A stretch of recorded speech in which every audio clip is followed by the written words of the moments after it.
Son las 10 de la noche y es la hora de opinar. Hoy comienza la semana, como todos los lunes. Tendremos nuestra mesa de debate con Héctor Aguilar Camín, Jorge Castañeda y Javier Tello para discutir dos temas muy polémicos. Primero, vamos a analizar la postura del candidato José Antonio Meade sobre su situación patrimonial y el desafío a otros candidatos a debatir sobre este asunto.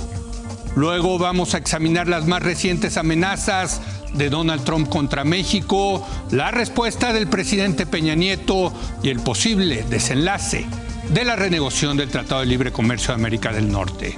Así que quédese aquí en Foro TV, que ya comenzó la hora de opinar.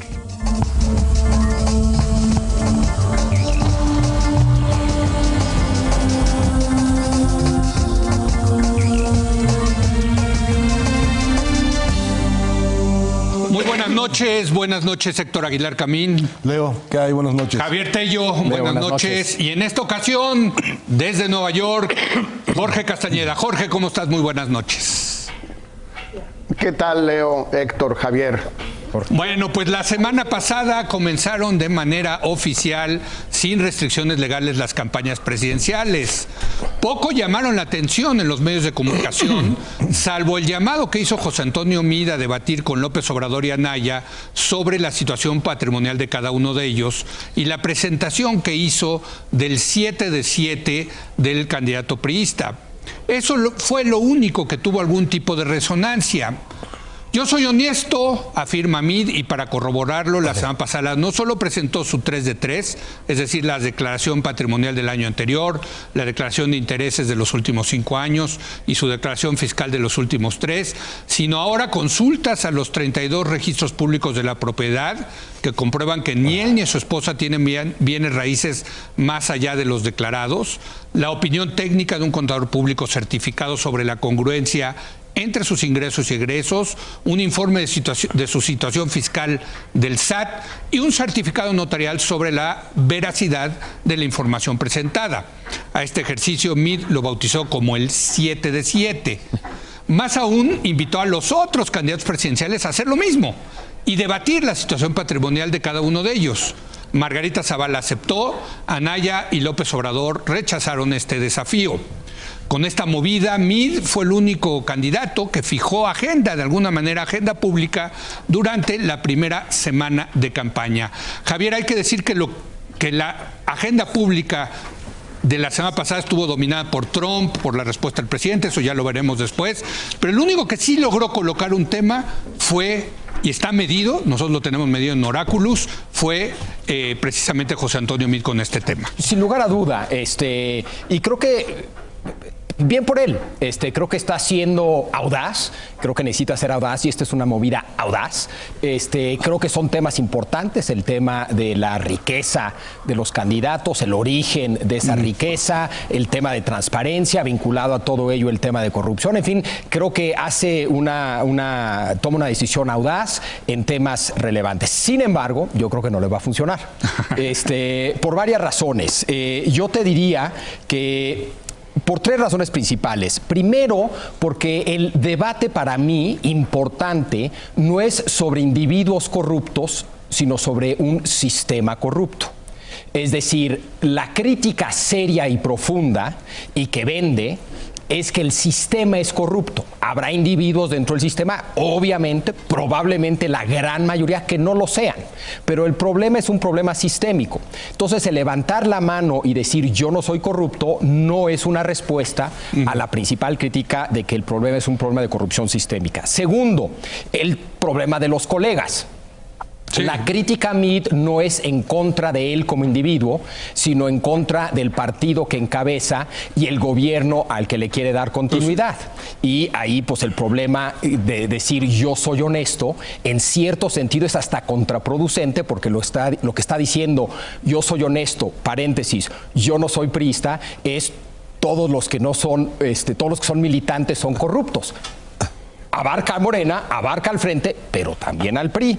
Y tercero, sigue la estrategia de la venta personal, que yo creo que es un error. Yo creo, como decíamos el lunes pasado, decía sobre todo Héctor, que debe de vender el proyecto. Obviamente el proyecto va de la mano de quien lo encabeza. Pero la venta personal, pues a lo que le da derecho es a ser considerado como un posible funcionario para el siguiente gobierno, gane el Frente o gane Morena. Creo que tiene que vender el proyecto. Eso pasa también por quien encabezaría el proyecto, que sería él sin lugar a duda, no insisto. Pero otra vez, la venta personal creo que no funciona ya. Héctor. Yo coincido, sí, puntualmente con lo que dice Javier. Además de que puestos en el plan de transparentar efectivamente esa candidatura, pues tendrían que transparentarse también lo que está alrededor de la candidatura, no solo el candidato en lo individual, sino los demás operadores que en este momento están ahí, pues deberían presentar también su 7 de 7. Lo mismo, por cierto, valdría para López Obrador y para Ricardo Anaya. Es decir, que López Obrador diga que él es honesto y que él no lo pueden haber agarrado en ninguna tranza, no valida su afirmación de que porque él es honesto, todos los demás van a ser honestos. No, eso no funciona. No funcionó ya una vez, por lo menos una vez en su caso, porque era jefe de gobierno honesto y abajo su exsecretario Bejarano y su secretario de Finanzas, que no me acuerdo cómo se llama, Ponce, pues fueron tomados infraganti como pocos políticos, tomando dinero y gastando dinero ilegal. De manera que tampoco basta con que la honestidad personal de López Obrador. Y la de Anaya, aunque me parece que la acusación de la cuestión de la nave industrial es una fabricación realmente de las de antes, del gobierno y de la Procuraduría, el tema de los moches es algo que está ahí en la historia del PAN y de quien haya sido su presidente por el simple hecho de que es parte del modus operandi de la política de los partidos.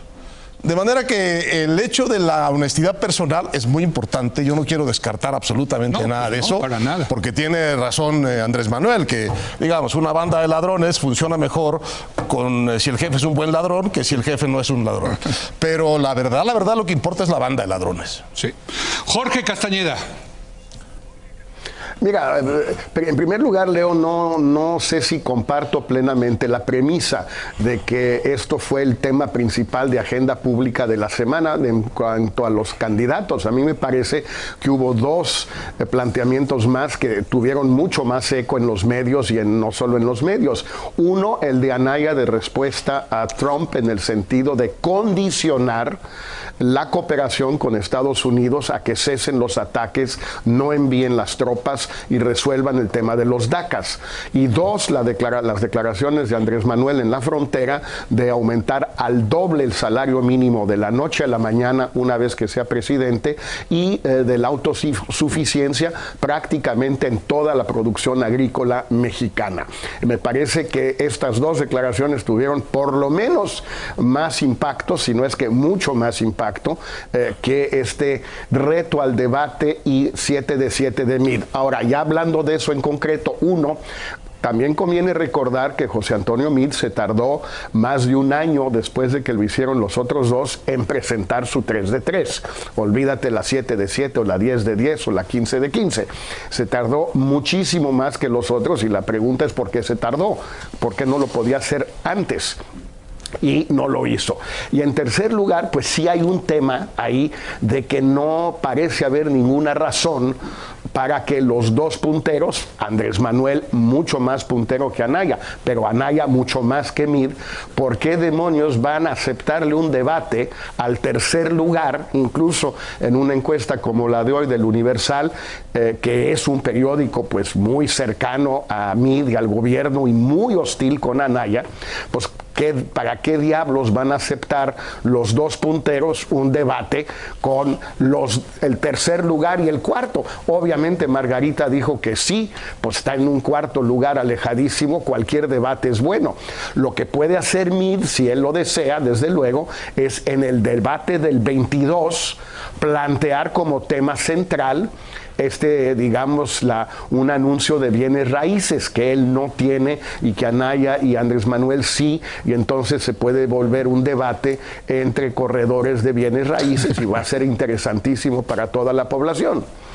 Bueno, nada más para aclarar el hecho de decir que fue el tema que más dominó de los candidatos. Estas cosas las medimos y pudimos ver los impactos que tuvo en la prensa, tanto escrita como electrónica, y el que tuvo más, pues ahí está. O sea, yo puedo creer que lo que dice Jorge es que... Te doy un ejemplo que... Sí, venga, Jorge. Te doy un ejemplo, Leo, nada más, que es, y conste que aunque yo escribo ahí, no necesariamente comparto la línea editorial del periódico El Financiero. Hay una medición hoy de presencia en los medios de la semana pasada, y lo que sale, según ellos, arriba con mucho, es justamente el tema de Anaya y de Trump. En un periódico que, insisto, aunque escribo ahí, me tratan con gran amistad y generosidad, a veces su línea editorial no la comparto del todo, digámoslo así. Bueno, en fin. A ver, yo comparto y entiendo perfectamente la lógica que dice Jorge de por qué los dos punteros no van a ir a discutir con los otros. Entiendo que así es y que no puede cambiarse. Pero la verdad, para los ciudadanos, sería fascinante un debate sobre este tema. Desde que se sentaran los cuatro de veras a hablar de su patrimonio y de el entorno de corrupción en que han hecho su carrera política, porque si algo ha sucedido durante el tiempo de las carreras políticas de estos cuatro candidatos, es que el país se ha corrompido, particularmente además en la cuestión electoral, como nunca antes en su historia. De manera que, a propósito del patrimonio personal, sería muy interesante oírlos hablar de su patrimonio personal, de lo que piensan del patrimonio de los otros y de lo que piensan de lo que han hecho en este sistema. Porque José Antonio Meade, pues es un funcionario reputadamente probo, pero ha vivido en el entorno de una cantidad de fugas de dinero de Hacienda que o no se dio cuenta o sí se dio cuenta. Y López Obrador efectivamente es el momento en que no explica de dónde ha venido el dinero con el que se ha mantenido activo tanto tiempo como político en ese nivel. Y Ricardo Anaya pues tiene el problema de los moches, que está más que documentado, y el problema del modus operandi de todos los partidos con sus gobernadores de llevar dinero ilegal a las campañas. De manera que sería un debate muy interesante. No, yo no solamente creo que sería un debate interesante, yo creo que sería el debate. El debate. O sea, sería el gran debate. O sea, a mí es el que me gustaría más escuchar de todos los temas, porque creo que es el central, el del Estado de Derecho, en fin, Javier. Siempre y cuando ese es el debate. Es decir, el tema de fondo y relevante aquí es el de la corrupción.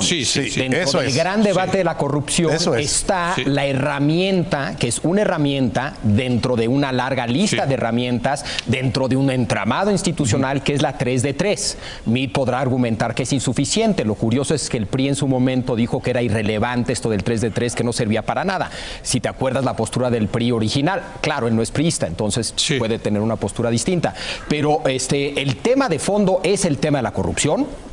Una de las herramientas que se propuso en su momento para combatir la corrupción fue la 3 de 3. Se puede tener una discusión sobre esa herramienta, por qué funciona, por qué no, cómo sí, cómo no, pero lo que queremos ver es ese debate sobre la corrupción, no un debate sobre la personalidad y pureza de cada uno de los candidatos. Pero puedes entrar por ahí, ¿no? Por ahí empezamos. Pero además, Leo, Jorge. Sí, pero Leo, nada más lo que dice Javier me parece muy importante. Hasta donde yo entiendo, creo que una parte del primer debate, el del domingo 22, va a ser sobre temas de corrupción y Estado de Derecho, pero no personalizándolo, que tampoco tiene nada de malo. No creo que haya ningún problema en personalizarlo si se quiere, pero el tema de fondo aquí es el sistema corrupto en el que operan o no operan los candidatos, no únicamente el tema de lo individual, que en efecto puede ser más o menos claro en tal o cual caso. Yo no me he puesto a buscar, pero sí recuerdo muy bien. No digo que sea el caso de Meade, pero sí recuerdo muy bien como muchos de los que presentaron su 3 de 3 hace un año, o incluso ya van a ser 2 años, cayeron en la ficción de la carátula fiscal, de la declaración fiscal.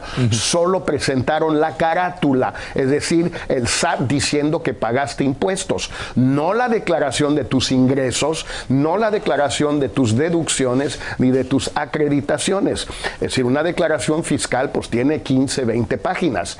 Yo lo recuerdo muy bien porque yo sí presenté la mía completa y tuve una larga discusión con muchos amigos y colegas que están en el tema de 3 de 3, con Juan Pardinas en el IMCO y con muchos más que dijeron la gran mayoría presentan nada más la carátula y lo que se pide en el sentido estricto es solo la carátula. Entonces, si nos enfrascamos en esa discusión, pues no vamos a acabar porque no es un tema de ese grado de detalle, es un asunto sistémico. Bueno, yo quisiera agregar a esta discusión dos piezas de información importantes. Lo primero, lo que saca hoy Carlos Loret en su columna y luego en su nuevo programa de radio, en donde pues hay una nueva especie de estafa maestra de la Zagarpa, en este caso la Secretaría de Agricultura, 3.500 millones de pesos desviados otra vez a través de universidades y otros esquemas donde a los campesinos les hacen firmar unos recibos y les dan menos dinero, en fin. 3.500 millones de pesos de la Zagarpa de este gobierno. Otra raya más al tigre de este gobierno. Y uno dice, caray, ¿acaso el secretario de Hacienda no lo sabía? Es más, ¿acaso el presidente de la República no sabía, caray, de este tipo de maniobras? ¿Dónde quedó ese dinero? Ese es en el ámbito federal. Sí, claro. Ahora, si vas a ver los desvíos y los traspasos de los gobiernos locales, bueno, tienes el escenario. Pero Meade trabajó en un gobierno federal, en este gobierno federal. No sabía él de todos estos esquemas donde desvían. O sabía o no sabía, tú escoge. Pues tú dime, porque por otro lado, a mí lo que me gusta es... Si no sabía, pues realmente, ¿qué estaba haciendo sentado ahí? Y si sabía, pues sabía. Porque hay una cosa que me gusta de su 7 de 7, que es un reporte de un contador donde dice, a ver, yo chequé sus ingresos, vi sus egresos, y este señor gasta lo que le ingresa. A mí eso me gusta, por cierto, creo que es un buen reporte. Creo que eso es lo que finalmente queremos de nuestros políticos, que se justifique su riqueza y su patrimonio. Lo que queremos es un entramado institucional que haga eso. Y además que sea cada 6 años en una campaña presidencial a nivel voluntario. Y queremos discutirlo en serio de si eso funciona o no funciona. Yo agregaría otra dimensión. Cuando hemos hablado de este tema, yo siempre saco que la razón por la cual hay que hacer esto no solamente es un tema de corrupción. Es un tema para mí que tiene dos otras dimensiones muy importantes. Uno, la de la transparencia en general. El proyecto liberal, el proyecto de la democracia liberal es un proyecto de transparentar el poder. Y esto es una manera de hacer eso, porque ahí vas a ver reflejados intereses, etcétera. Y la otra es lo que Piketty llamaría las tendencias oligárquicas en Occidente. Es decir, queda muy claro, no en absolutamente todos los países, pero cada vez en la mayoría de las democracias de Occidente, la élite política es cada vez más rica. Y eso tiene consecuencias para el funcionamiento de la democracia. Bueno, pero aquí casi por definición son ricos los... O sea, si ves, está tan jodido el ingreso... no estoy diciendo que son ricos. Que aquí, de jefe de departamento para arriba en el gobierno federal, ya están en el primer decil. Cada vez más ricos. No es que sean ricos. Claro. Es decir, si tú ves la fortuna promedio de un senador americano, de un miembro del parlamento inglés, de un probablemente senador mexicano... Y no estoy hablando de que son ingresos o dinero ilegítimo. Vamos a suponer que todo es totalmente legítimo. Pero sí hay un fenómeno de que la élite política es cada vez más rica. Y hay que bajarle los ingresos. No, eso tiene consecuencias que hay que reconocer. Leo. A ver, Jorge, venga.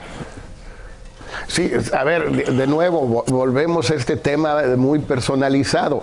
En la declaración patrimonial de Meade hay un patrimonio perfectamente razonable, etcétera, que nadie puede considerar exagerado, pero que es mayor al del 99.95% de los mexicanos. Bien, no se robó nada, pero... Pues lo único que ha hecho el compañero Meade en su vida es trabajar como funcionario federal.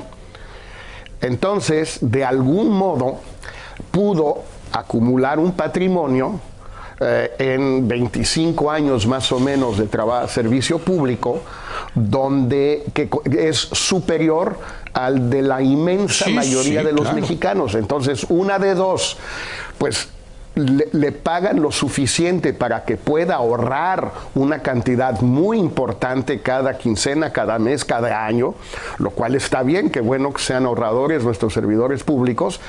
Pero en fin, si hay que pensar si se puede ahorrar tanto, pues si realmente no se les está pagando demasiado. O probablemente el otro tema, no es que sea demasiado, es que sí en México los funcionarios ganan muy bien. Por eso puede uno vivir de solo ser funcionario toda la vida y tener un patrimonio considerable en relación a los estándares de la sociedad mexicana. Pues eso también es sistémico, ¿eh? Bueno, ya nos estamos poniendo López Obradoristas aquí con esto de que... quizá el verdadero... Y vamos a tener que debatirlo, ¿eh? Quizá el verdadero argumento es que el resto de los salarios son muy malos. Está claro. Ese es el problema. No es que este sea muy alto, es que el resto son muy malos. Y lo que hay que componer es el resto. Sí. Entonces... Pero esa idea de bajar los sueldos a los funcionarios públicos, a mí en lo personal creo que es una propuesta política. Esa yo creo que va a ser la primera revuelta que va a tener, y la primera dificultad, porque no sé ni siquiera si sea legal que tú puedas por decreto reducir. Bueno, muy bien.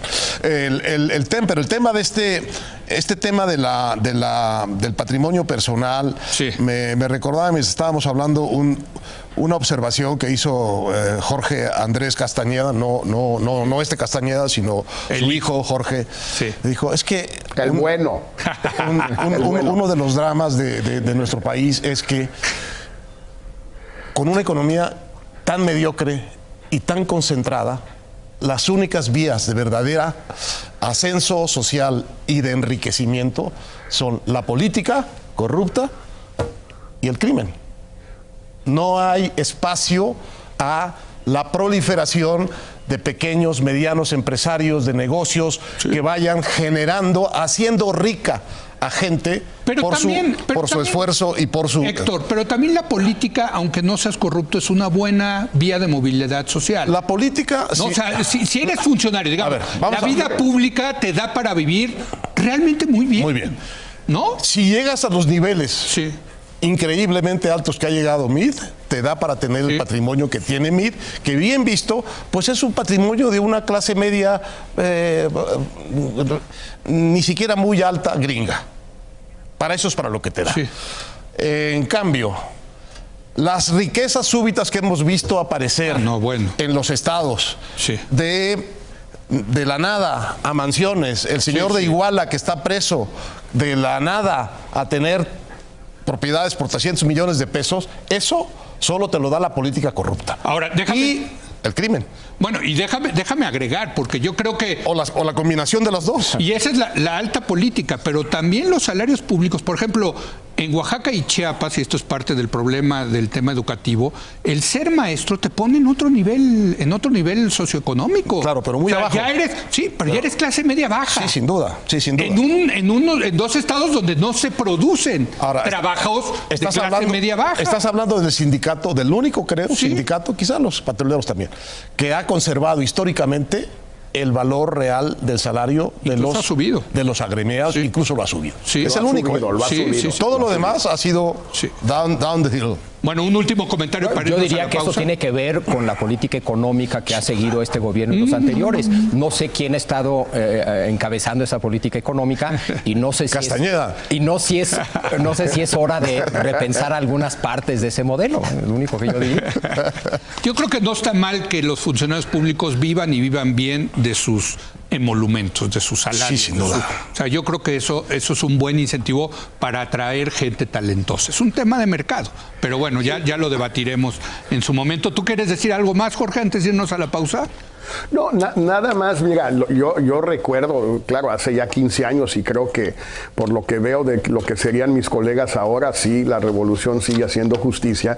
Está el salario, el emolumento, y luego está todo lo que lo rodea, Leo, y es gigantesco. las Suburbans, las cuentas de gastos, los viáticos y cómo puedes tú quedarte una parte de los viáticos, todos los asistentes, los teléfonos, los celulares, todo. Es decir, tú como secretario de Estado, o incluso subsecretario, pero como secretario, tienes tu sueldo y todo lo que va junto con. Y probablemente lo que va junto con vale más que tu sueldo. Sí. Y eso sí no es necesario, no es cierto. No necesitas 3 Suburbans y yo las veo enfrente de mi casa todos los días. Y Héctor las ha visto conmigo. No, y hay que agregar que tú cuando fuiste secretario renunciaste a tus escoltas y no te pasó nada porque ahí sigue. Ahí sigue. Yo creo que se arrepintieron, pues Jorge. Sigo dando guerra. Se arrepintieron de... Bueno, vamos a hacer una breve pausa y ahora vamos a cambiar el tema. Vamos a pasar al tema de las amenazas de Trump a México, la reacción del presidente Peña Nieto, los candidatos, qué esperar del Tratado de Libre Comercio. Hay muchas cosas de qué debatir. Regresamos en un momento más.